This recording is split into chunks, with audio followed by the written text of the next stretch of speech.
Right. Probably don't need this one right now. No, probably don't. I need to get mic'd up. All right. I don't think I need a mic to yell over everybody. We're in kind of a small room, so. My name's Brad Lupien. Welcome friends, family, colleagues.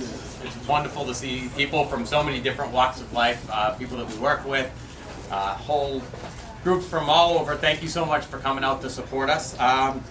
I am the chairman of the board for Core Educational Services. This is our definition event, aptly named because so many of you ask us all the time, what is it exactly that you do? So we're calling this a definition event because we want to present to you who we are, what we do, why we do it, and how you can help us. To define CORE, in some ways we first need to define what Champions is. In 2001, Gary Lipsky, civic entrepreneur and my business partner, brilliant businessman, came to me and said, we need to get something going. We need to start offering students outdoor education retreats and after-school programs. Today, Champions contracts with school districts and student groups to run arts enrichment programs, adventure education retreats, and summer camps for over 3,700 students in Los Angeles, San Diego, and New England. These programs, they're funded by state and federal dollars. Now the problem with that is those dollars, and we've got some people here who know a lot more about this than me, but those dollars are limited and they're also short-term. Champions programs have wait lists on almost all of their programs. And we have schools that are calling us saying, we want your programs, but we don't get the educational dollars. We don't get the money from the Department of Education. So in 2009, we pulled an amazing board together and began Core Educational Services. Our goal is to raise money, but more so raise awareness about the inequalities we see within large urban school districts. So let me be very specific about what those inequalities are. For one, maybe we have some folks here, but I've never found an elite private school that doesn't have an outdoor education and camping component, yet our poorer urban schools don't have outdoor ed. When I look at and read the periodicals and look at schools that are ranked high quality, every one of them has a visual, performance, and digital arts program. Yet, do we not need those programs in our other neighborhoods, in our urban neighborhoods? The last thing I'd point out as an example of an inequality, it's going to be about dropout rates.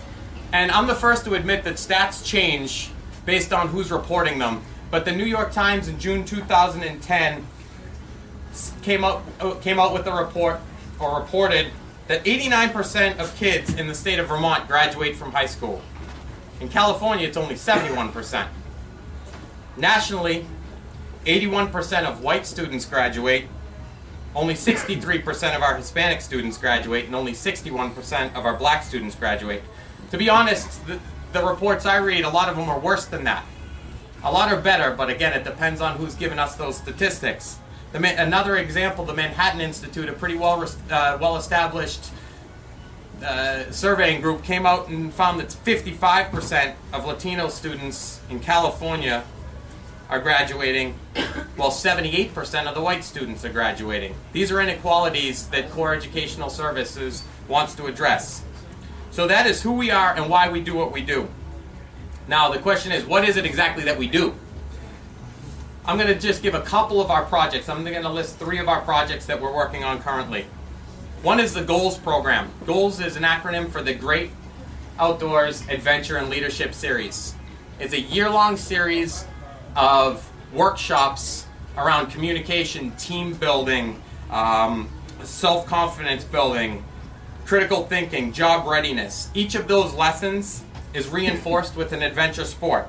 So an example, what better way is there to delve into a discussion with young people about trusting authority figures than to bring them out rock climbing, put the teacher 55 feet off the ground, and put the student on the other end of the rope? and you look up at this teacher and you look down at the student and you say, let's talk about what it is to have a trusting relationship. Let's talk about what it means to be an authority figure. Let's talk about how we can communicate better. A second example, and you can see behind you the check, through an extremely generous donation from the State Farm Insurance Company, we now have an online resource built in collaboration with students at USC's Digital Media Arts program that provides advice, mentoring, and events specifically targeting urban youth and telling them directly and sincerely that college is, one, an option, and two, necessary. Well, I could tell you a lot more. I thought for the third example we'd show you a quick video from our core Teen Adventure Challenge. It's been going on for a couple of years. If we could, is there someone?